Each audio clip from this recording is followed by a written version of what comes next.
The black sedan rolled to a stop at the cracked curb, its polished surface reflecting the weak light of a pale morning. The neighborhood was still waking up, but the building ahead seemed as though it had never slept. Its walls of faded brick hunched under a roofline that sagged like tired shoulders. Richard Hale stepped out of the car, buttoning his navy coat against the bite of wind, his face composed in its usual mask of calm authority. He exuded the air of a man who lived above the fray, untouchable, efficient, and uninterested in anything that didn't move his empire forward. The principal hurried toward him, tight-crooked, eyes darting nervously. Richard offered only the barest nod, scanning the entrance with eyes sharp and critical. He wasn't here for charm or pleasantries. This visit was a formality, part of his corporation's sponsorship program, a way to ensure money was being used as intended. He preferred reports and spreadsheets to handshakes and tours. But something in the back of his mind had compelled him to come in person this time. He told himself it was professionalism. In truth, it was something harder to name. As the principal opened the heavy front doors, the smell of disinfectant and mildew wrapped around them like a damp shroud. Fluorescent lights buzzed faintly above, one flickering in a stubborn stutter. The tiled hallway stretched long and narrow, lockers dented and scratched, their chipped paint telling a story of years without care. Richard's polished shoes clicked in steady rhythm, precise and deliberate, as his eyes swept over everything. He saw the hallways, but also the corners where the linoleum curled up, the ceiling stains where leaks had left their mark. He filed it away like data points, evidence of neglect. Classroom doors stood open as they passed, each a small theater of chaos. Children crammed into the few desks, their voices blurring into a restless hum. Teachers stood at the front, faces lined with fatigue, projecting determination that barely masked exhaustion. A boy raised his hand with a broken pencil. A girl scribbled in a notebook with pages half torn out. Richard's gaze lingered longer than he intended.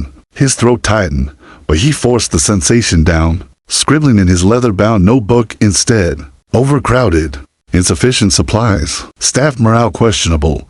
The words looked clinical on the page. Which was safer than the truth rising in him? For just a moment, as he passed one particular classroom, he caught the faint echo of himself in the children's eyes. He remembered being small, sitting at a broken desk in a school that smelled of chalk dust and sweat, counting minutes until he could leave, and clean ashtrays at night for coins that kept bread on the table. He shook the thought off quickly, straightening his shoulders. He was not that boy anymore. He had buried that life under towers of glass and steel. The tour moved on cafeteria, supply closet, kitchen equipment that groaned from years of disrepair. Richard made notes, his expression unreadable, though each observation weighed on him heavier than the last. The principal's voice droned in the background, full of excuses about budgets and cutbacks. Richard didn't bother responding. He already knew the language of excuses too well. They turned a corner, where a janitor's cart sat pushed against the wall. Mops leaned like tired soldiers,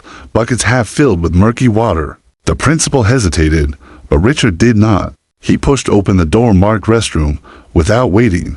The dim light flickered inside, shadows pooling in the corners. The smell of bleach clung to the air, sharp against the faint odor of rust and dampness. And then Richard stopped. On the floor, crouched in front of a stain sink, was a child. Her back was small, her blonde hair messy beneath an oversized blue apron that swallowed her frame. The gloves on her hands were far too big, slipping down her wrists as she scrubbed the cracked towel with a silk rag. She worked with quiet concentration, her thin shoulders bent with effort. Richard's breath caught in his chest, and for the first time in years, the carefully built wall inside him cracked. This was not a janitor. This was not staff. This was a little girl 6, maybe 7, on her knees in the dirt and bleach of a school bathroom, scrubbing like it was the only thing that kept her alive. He froze, unable to look away.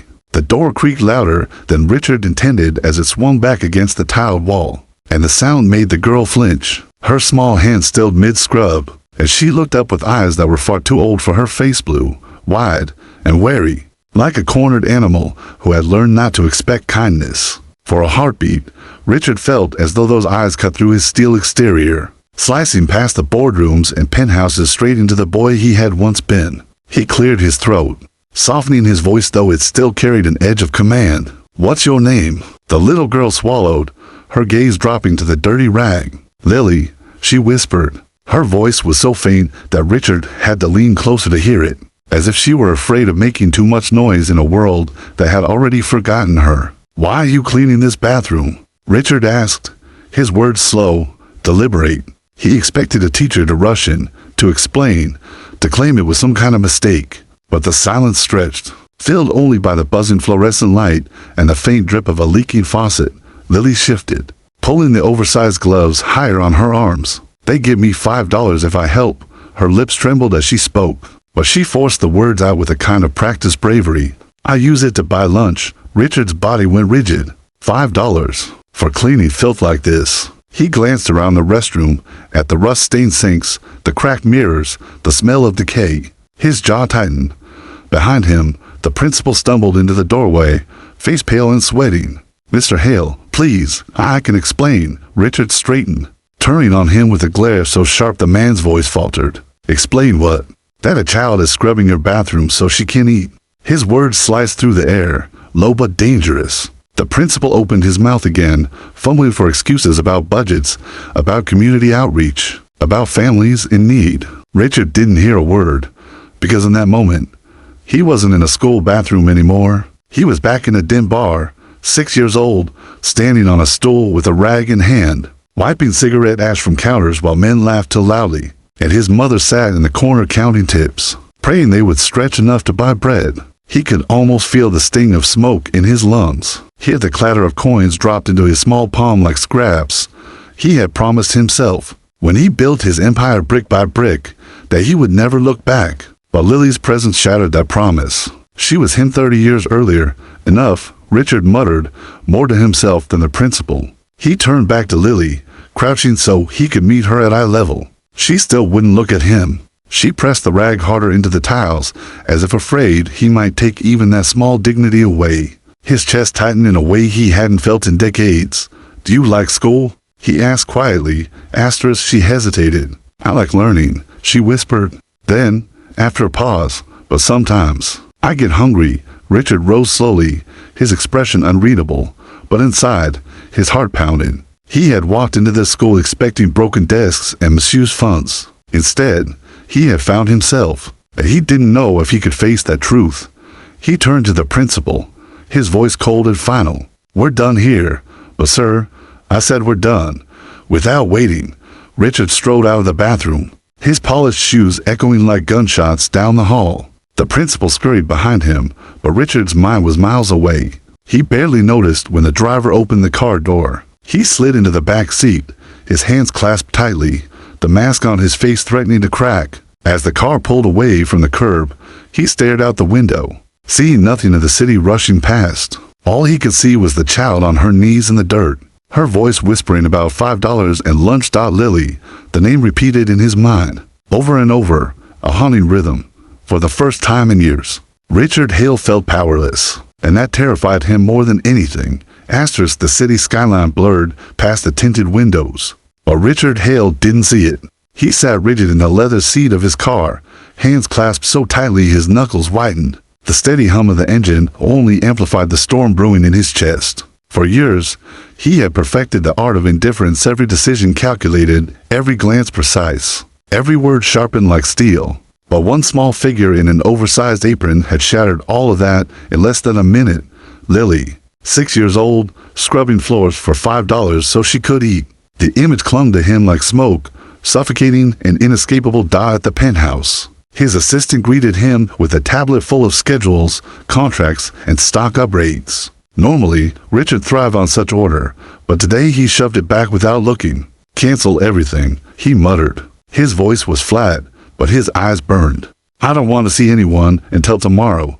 Asterisk, the assistant froze. Richard Hale never canceled meetings, never, but one look at his face silenced any protest. Hours slipped by as Richard stood at the floor-to-ceiling windows, staring down at the glittering city. His reflection in the glass looked unfamiliar, haunted, older, softer in ways he despised. He poured himself a drink, but the whiskey turned sour in his mouth. The boy he had buried long ago was clawing his way back to the surface, and the more Richard tried to drown him, the louder he became. By midnight, Richard gave up fighting. He called his assistant back into the room. "Find out everything you can about a girl named Lily. She's a student at Westbrook Elementary. 6, maybe 7. I want her records, her family situation, all of it." The assistant hesitated, unsure if this was even legal, but Richard's glare ended the pause. Discretion, now.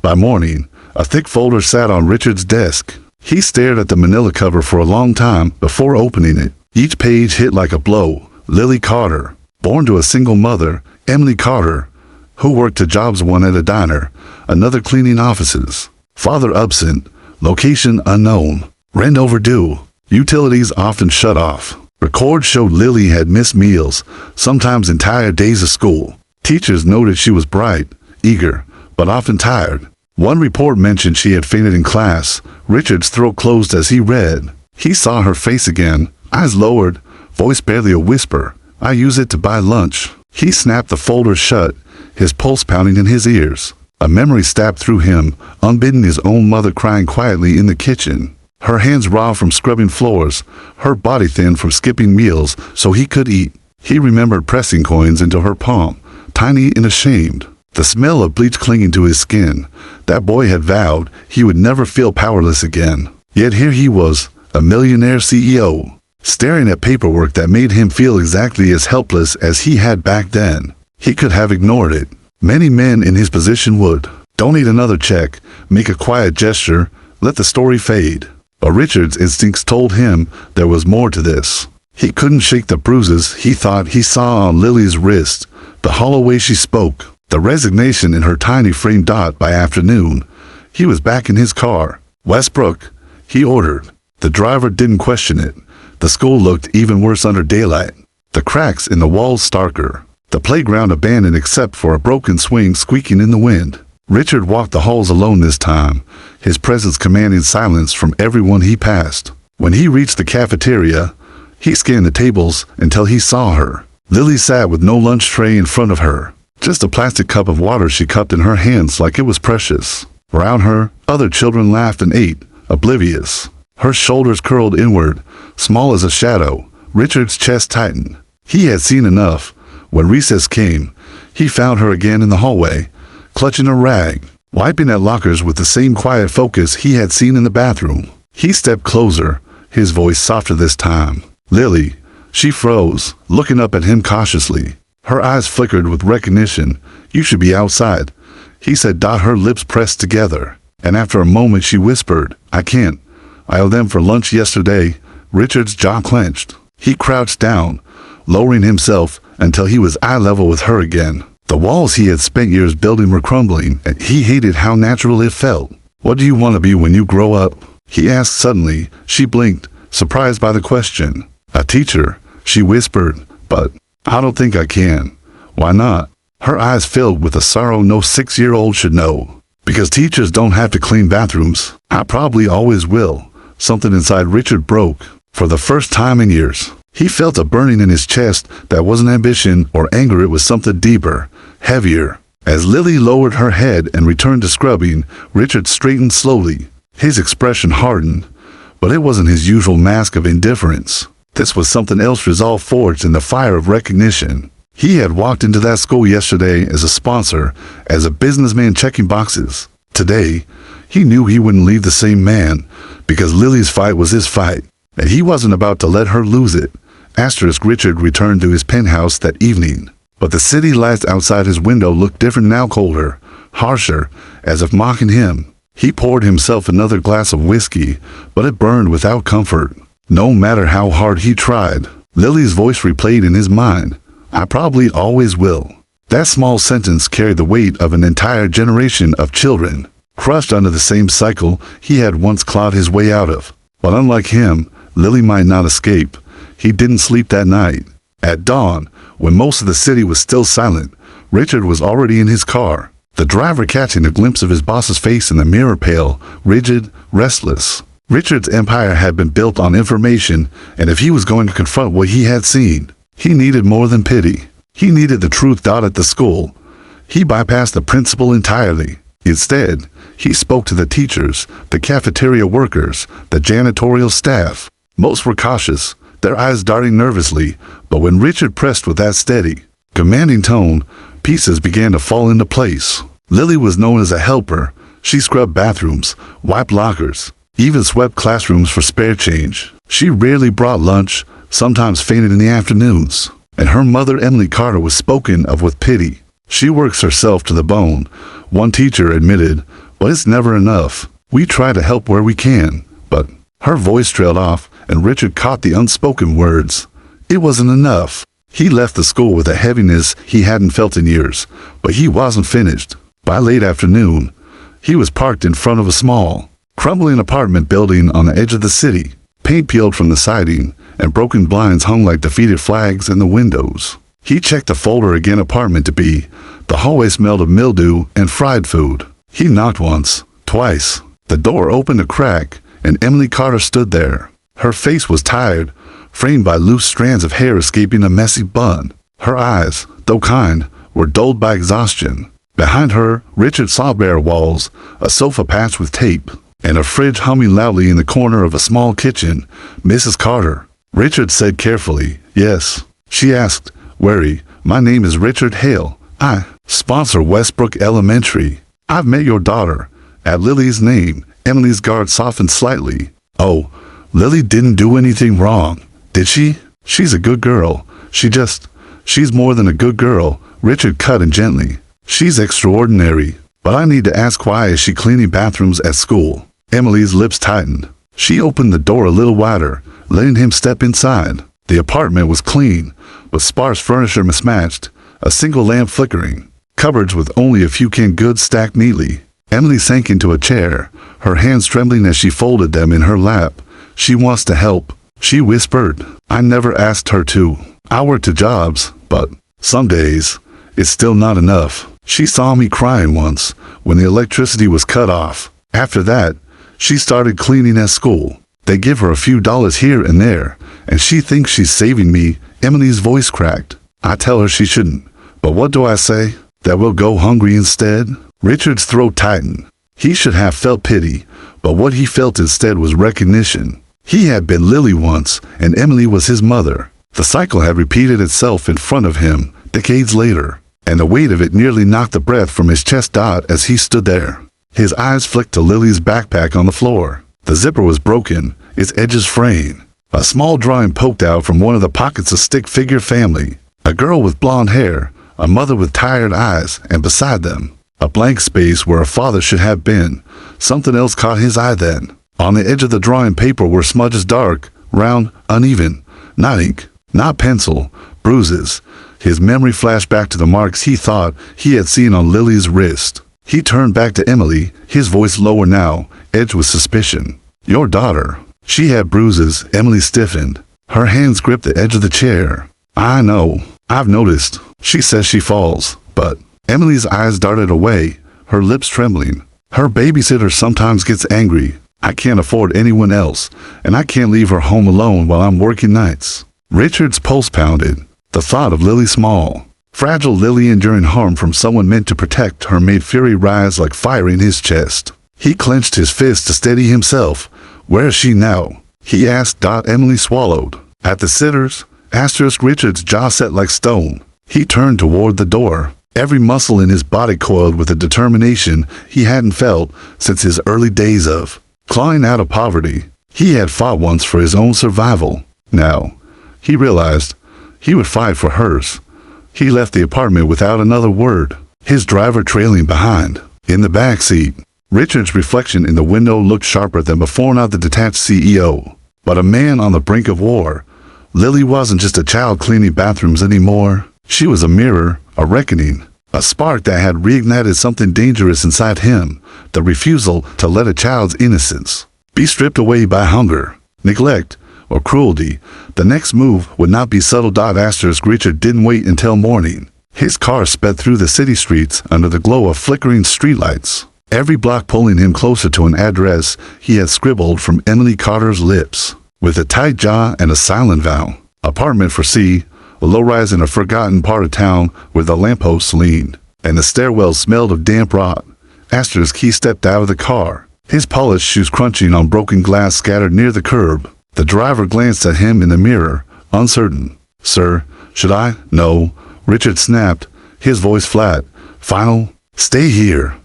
The building loomed ahead like a carcass, windows boarded or cracked. Graffiti sprawled across its bricks like battle scars. Inside, the hallway was narrow, lit by a single bulb swinging faintly in its socket. Richard's presence felt out of place. Tailored suit, precise steps, the aura of wealth walking through a corridor drenched in decay. But he didn't slow down at the door to foresee. He paused only long enough to hear muffled voices. A man's growl, a child's whimper, every muscle in his body locked. He didn't knock. He pushed. The door swung inward with a screech, and the scene seared into him like fire. Lily sat curled in a corner, clutching her frayed backpack to her chest. Her wrist bore fresh red marks, and her face was streaked with tears she was too proud to let fall freely. Towering over her was a man in his 30s, his shirt stained, his eyes bloodshot, rage twisting his features. "What the hell?" the man barked. Spinning toward Richard, Richard's voice was calm, almost unnervingly so. "Step away from her," the man sneered, his lip curling. "Who the hell are you?" Richard took one step forward, then another, his icy gaze locked on the man like a predator. He didn't raise his voice, didn't need to. The sheer force in his tone was sharper than any blade. "I said, step away."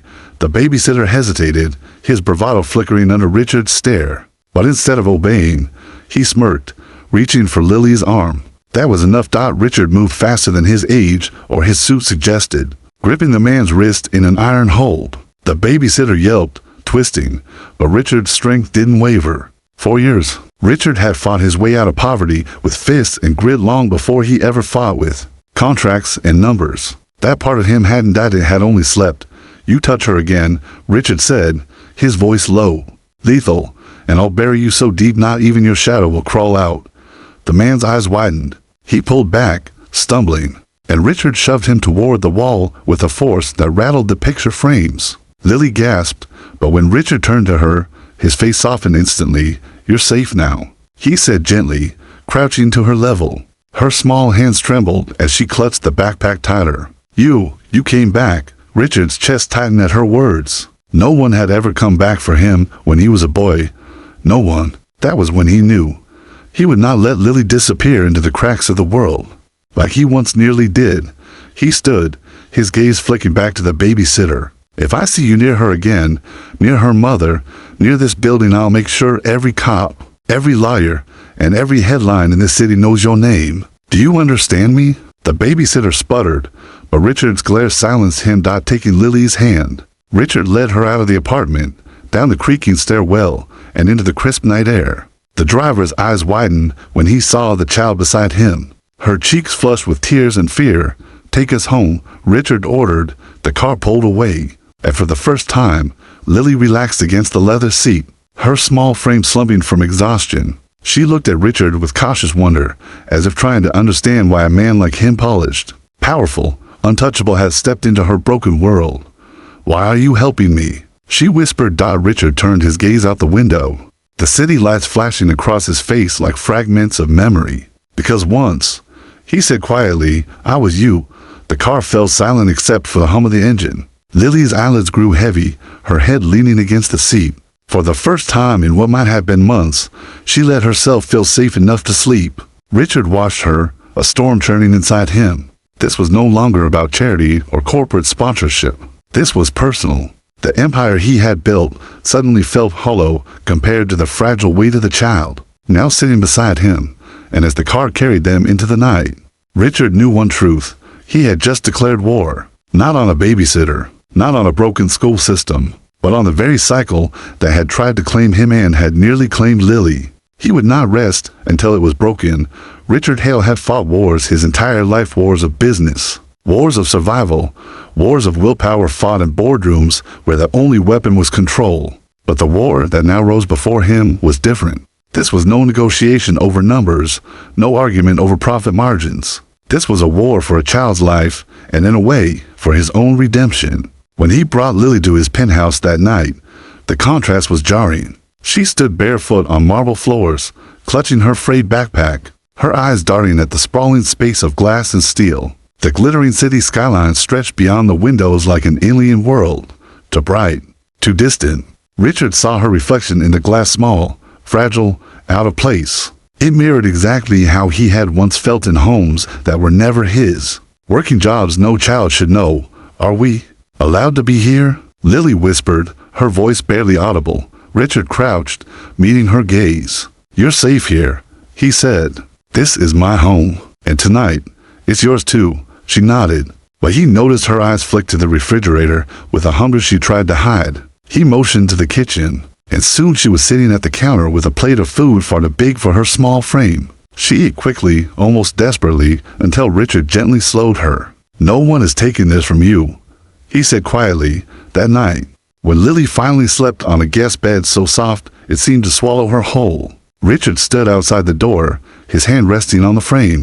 His chest felt heavier than it had in years. This girl had dragged ghosts out of him that he thought he had buried under money, power, and skyscrapers. But ghosts don't stay buried forever. By morning, his decision was clear. If he was to save Lily, it would take more than rescuing her from a violent babysitter. He had to burn down the entire system that allowed her to clean bathrooms. For food in the first place, he convened an emergency board meeting. His directors, sharp men and women in tailored suits, sat around the gleaming mahogany table, their expressions skeptical. Richard didn't bother with pleasantries. He placed Lily's school report card on the table, the warm paper looking absurd against the glossy surface. "This is what we are fighting for," he said.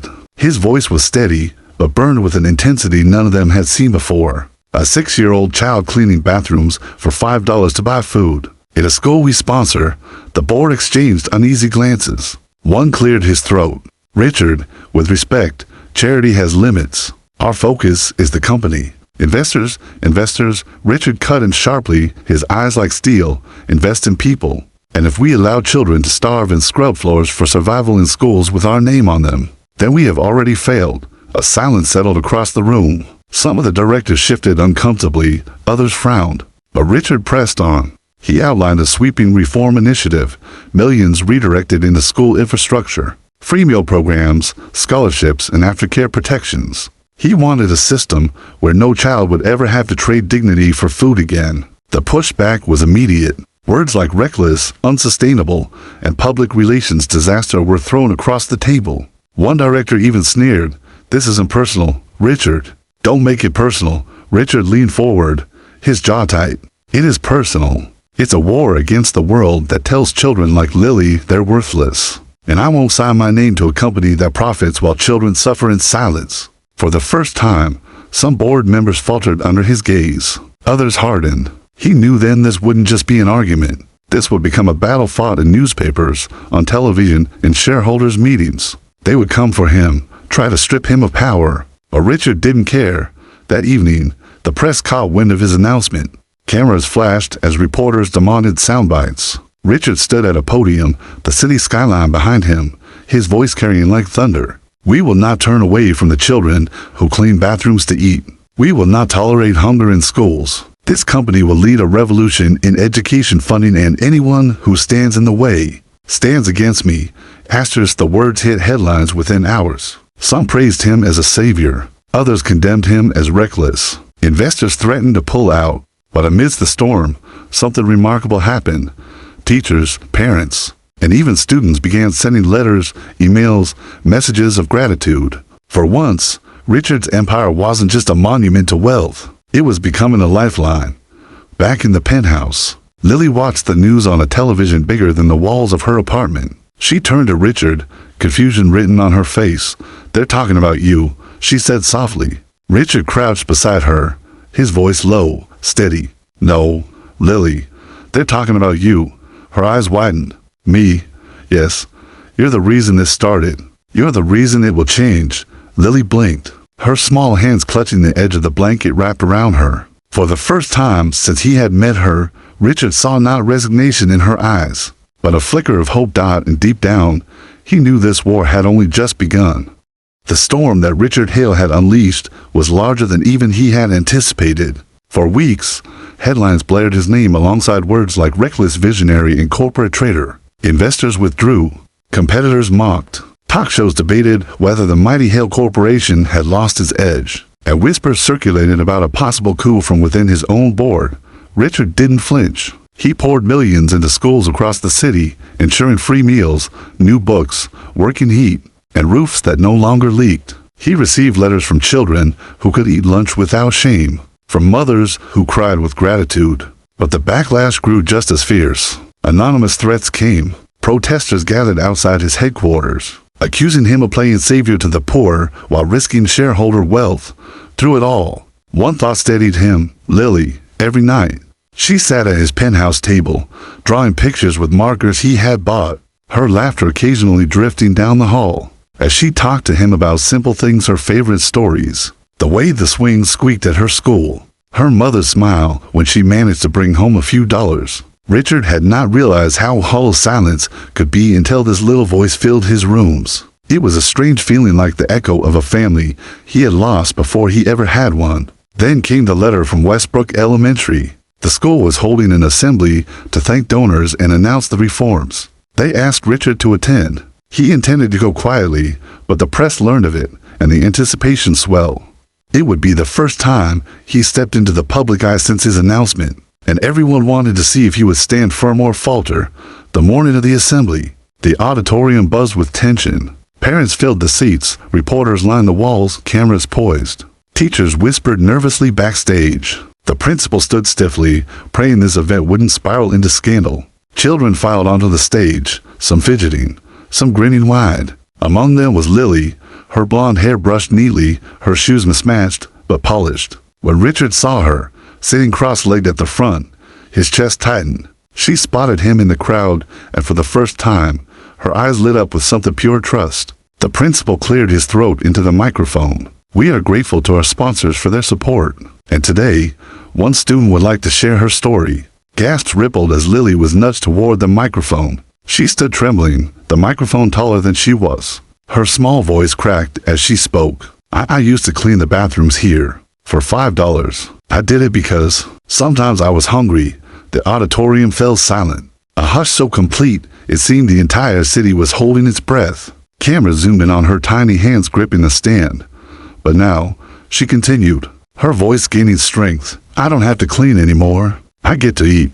And my friends do too. So, thank you." She paused, glancing toward the crowd. "Thank you to the man who helped me." Every eye turned. Richard's name was already on their lips. He could feel the weight of thousands of expectations pressing down. For a man who had mastered silence in boardrooms, this silence felt different. He rose slowly, his tall frame cutting a path through the rows until he reached the stage. The crowd gasped as he stepped up beside Lily. For a moment, he didn't look at the cameras. He knelt instead, lowering himself to her level, his hand steady as he placed his company card into her small palm. His voice carried, but it was meant for her first. "You will never clean another bathroom for food again," he said softly. "You're under my protection now." Lily's eyes filled with tears, but she held her head high, as if her small shoulders had been waiting to carry dignity all along. Then Richard turned to the audience, his voice sharp, commanding. "You all came here expecting to see a CEO. You'll leave knowing this truth. My empire belongs to children like Lily. Every dollar, every brick, every office tower, it is worthless if a 6-year-old has to trade dignity for survival in a school. Under my name, no child will be invisible again. Not while I breathe." The room erupted. Some cheered, some wept, some scribbled furiously in notepads. Reporters shouted questions, but Richard ignored them. He looked only at Lily, who now clutched his card like a lifeline. It was in that moment, under the blazing lights of an elementary school auditorium, that Richard Hale's empire transformed. No longer a monument to power and profit alone, it became a fortress for the forgotten. And for Lily, one girl with oversized gloves and a rag, the world shifted forever. For the first time in his life, Richard wasn't haunted by the boy he had once been. He was finally free, because he had given that boy a voice through her. And in the hushed awe that followed, the world understood. A child's whisper had changed a man, and a man's vow had begun to change the world.